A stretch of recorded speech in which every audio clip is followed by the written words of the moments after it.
Okay, class, welcome back. Today we're on lecture 23. We're going to be talking about errors. But before that, we are going to do one more example of what we did last time, just for completion's sake, because there's one more type of example that we didn't do. And that is when the alternative hypothesis has a less than, and it's a sample mean problem. Okay, so I've preemptively written it here, so we don't have to write it all out. 2013, the mean travel time. This one gives you a clear hint that it's a mean problem as opposed to a proportion problem. The mean travel time to work in Collin County, Texas was 27.5 minutes. So already what's going on is that someone else is telling you, or the researcher, that this is the assumed correct mean, and now something else is happening. Okay, so the Department of Transportation obtains a random sample of 2,500 commuters, so that's our sample size, and finds that their sample mean is 27.2 minutes. So there's the sample mean that we're checking if it's super weird compared to what we assume is the true mean, 27.5. And sample means always come with sample standard deviations, so that's going to be 8.5 in this problem. Okay, so does this suggest that the travel time has decreased? And we have to have a significance level. We're using 0.05 for this problem. Okay, so decreased is now the alternative hypothesis is that instead of being 27.5, it's less than 27.5. So that's what this keyword is telling us, less than. Okay, so I don't have the steps numbered this time, but there is an order to doing them. So first we write out the null and alternative hypothesis. So this is about means. So the null hypothesis, the assumption that the world has given you, that somebody else has given you and told you is correct, is that the mean is 27.5 minutes. And we want to see if actually that's wrong. And how is it wrong? This time we're specifying, we're checking if it's actually less than that amount. If we think it's less than that. Okay. And how are we checking that? We're doing that by doing a hypothesis test, which is basically just seeing if we get a sample mean that's super weird. It doesn't make sense in the reality. If this was true reality, that 27.5 was the actual mean, our sample mean would be just too impossible to have gotten. That's the idea. Okay, so now we just compile a bunch of information. Our sample mean is just given to us. We don't really have to calculate it because we're not given a bunch of samples. We're just given the sample mean straight away, so we don't have to go calculate that. So that's nice. Sample standard deviation is also given to us, luckily, or else we'd have to calculate that. And then what do we need to eventually do? We need to eventually calculate a test statistic, which is going to come from something that looks very much like a z-score, but it's actually a t-score.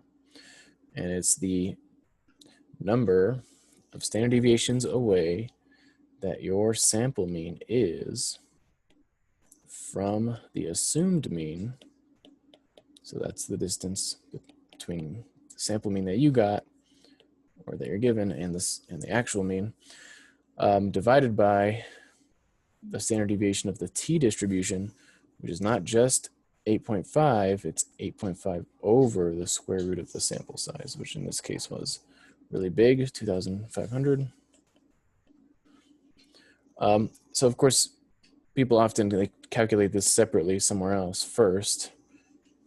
If they don't feel comfortable typing everything into a calculator at once, they might do this. They say, oh, this is just 0.17, I'll round.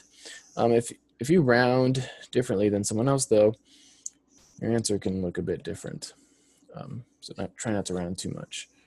Okay, so in any case, you should get about negative 1.765. So this is, you should sort of think about it like a z-score. It's almost 2 standard deviations away. So pretty far. Okay, is it too far? Is it so far that we question whether this number is correct as the actual mean? That's what the next part is for. We need the, I always forget the fancy names, but we need the threshold t-score basically, but it has a fancy name that I said last time. And it comes from using our significance level and our degrees of freedom, which is always 1 less than the sample size. So I'm doing 2500 minus 1 to get that. So I put those two things into a t-score calculator, like the one linked on Moodle, and that one will tell you two different numbers. So again, it tells you the 1 tail and the 2 tail. So in this situation, we are using the 1 tail, so you'll see something like this. But now we got to be a little bit careful. This is not exactly our threshold. It's very related to what our threshold is. And here's how. We're looking on the left side, since we are looking to see if the mean is actually a less than. It doesn't really matter what this was before. I think it was that. But the point is, since we're using a less than, that means we're looking at the left side of the t-distribution.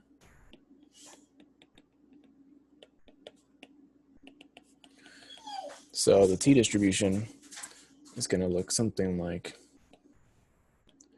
this. You don't have to draw it, but just to give us the idea. So here was our t-score. So it's pretty far, negative 1.765, right? So notice if I use this guy, that's way over here. Of course, ours is too far to the left if I do that. But that's because that's not the right t-score. Doesn't even look like it's close to our t-score anyway. So the point is that since we're looking on the left side,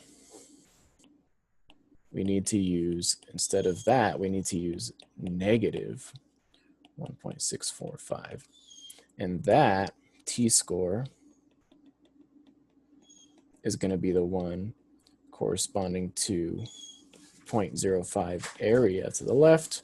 That's where that significance value number comes from. Okay, so that's the t-score, that's the threshold. And that's what we're comparing to. And ours is still further left than that one. That's what we're checking for now. So since our t0 is negative 1.765 is beyond, you can say it many different ways, is beyond the threshold of t equals negative 1.645, that means it's too strange. It's too far away. So I guess I should also specify beyond to the left because it matters. You should actually always say which way it's beyond. Okay, so it's to the left of it. This means we reject the null hypothesis. Our sample was too weird. Okay, and then we conclude with the context of everything. So because we rejected, that means that there is sufficient evidence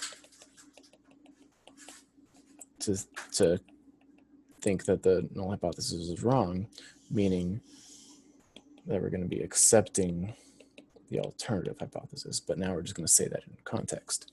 So there is sufficient evidence to conclude, oh, sorry, I got to say at the alpha equals 0.05 level. Always got to say that. There is sufficient evidence at that level to conclude that travel time, that was the context of the problem, has decreased. There's more context if you want to add it. It's really that travel time has decreased in Collin County, Texas. Okay, so that's the last type of example. That's a less than example.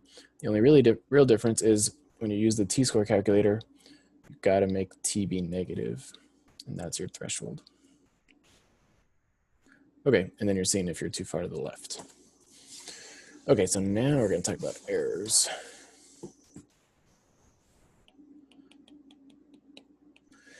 All right, so what's an error? Well, an error is when you get something wrong.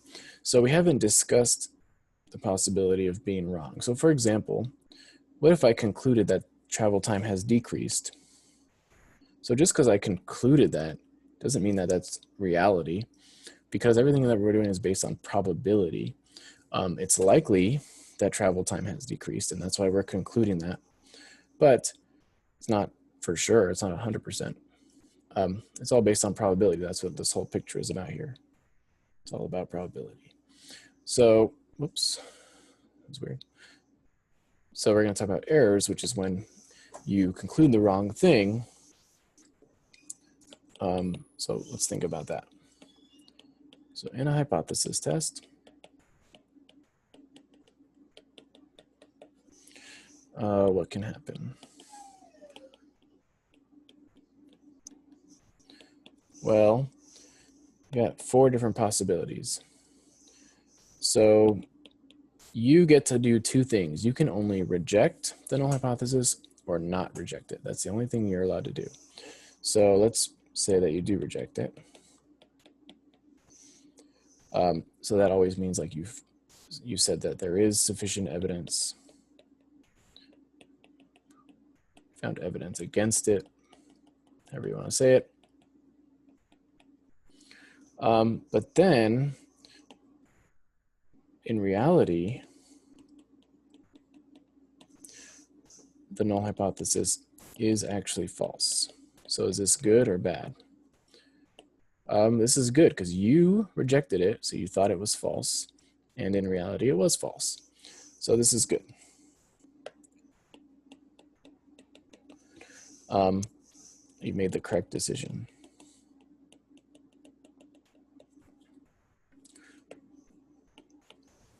Okay, so what about if you, what's the other thing you can do? So you can reject the null hypothesis, or you can not reject it. Remember, you never accept the null hypothesis. If you write accept the null hypothesis on the quiz, then I'll give you a 0.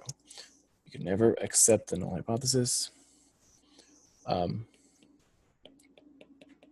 can only accept the alternative hypothesis when you reject the null hypothesis. Okay, so you do not reject. I got so ranty that I forgot to write the word. You do not reject the null hypothesis. And then I wrote this word wrong because I was ranting too much. Okay, so there's no evidence against it. So that just means you found evidence that it wasn't too weird, it wasn't that unlikely to happen in your hypothesis test, so you didn't reject the null hypothesis. So when would this be good? This would be good if in reality the null hypothesis is true. So you didn't reject it, and it just turned out to be true. So this is also good. You made the correct decision. Now, you never claimed that the null hypothesis is true. We just like figured it out somehow separately, but you did a good job because you did not reject it, and it did turn out to be true. Okay, so now for the bad stuff, well, you can reject the null hypothesis, and then in reality, so you found evidence against it, you said it was wrong, but whoops, in reality, it was true. So that's bad. Oops. This is incorrect. So because this is a math class, a stats class, we have to have a fancy name for such a situation. So this can happen, and it does happen, and it's called a type 1 error. Now see, this is a terrible choice of name that somebody decided, because type 1 just doesn't give you any information to make you think of this situation. And then you can also call it a false positive, which is also a terrible name because the word positive is in it, but you're rejecting the null hypothesis. So just okay, that's all terrible. Naming conventions. So just focus on understanding what's going on though, which is this stuff. And then try to think of the names later. Okay, so what's the other bad thing that can happen? Well, instead of rejecting, you do not reject, but you should have. So in reality, the null hypothesis was false. So that would also be bad because you didn't reject it when you should have. It turned out to be false. So this is also bad. Different kind of bad, but still bad. And it also has a fancy name. When you make this mistake, it's called a type 2 error or a false negative.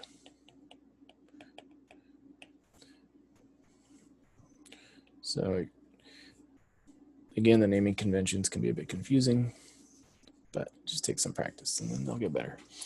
Okay, so we're just gonna do one little example, and then in the lecture problems, there'll be lots more examples for you to work on.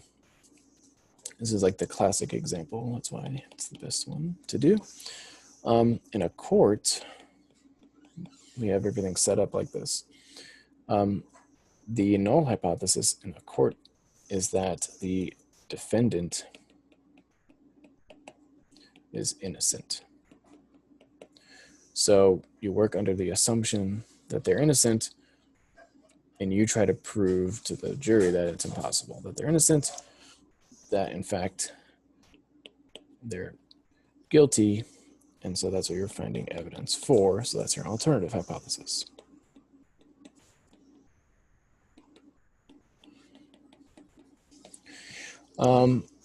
So what would a type 1 error be in this situation? And what would the type 2 error be in this situation? So the type 1 error is when you accidentally reject when you shouldn't. So you reject their innocence, and instead you accept their guilt as the jury. But in reality, so this is the error situation. So oops, but in fact,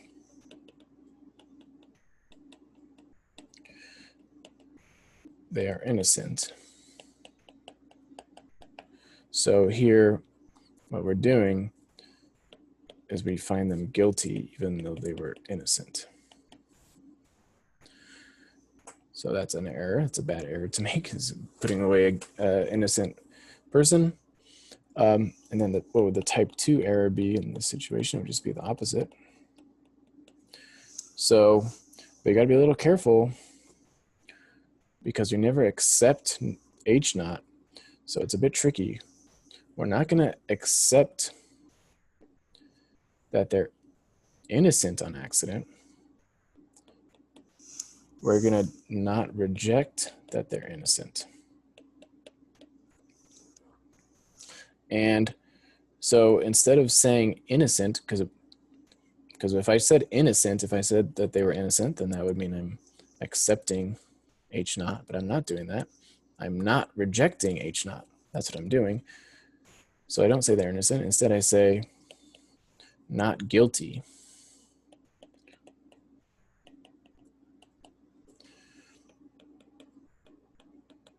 So that's the way we get around it. So you actually never say that they are innocent. You just find them not guilty instead. Because I couldn't find evidence against their innocence. I couldn't find evidence for their guilt. But that doesn't actually mean they're innocent. It just means I couldn't find evidence. And so we sneak around that by saying that they're not guilty instead of saying that they're innocent. Okay, so we do not reject H naught, but oops, we should have. We should have rejected it, meaning we should have said that they are guilty.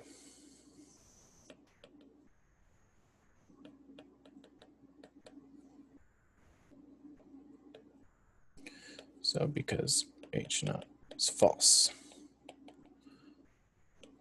and H1 is the correct one.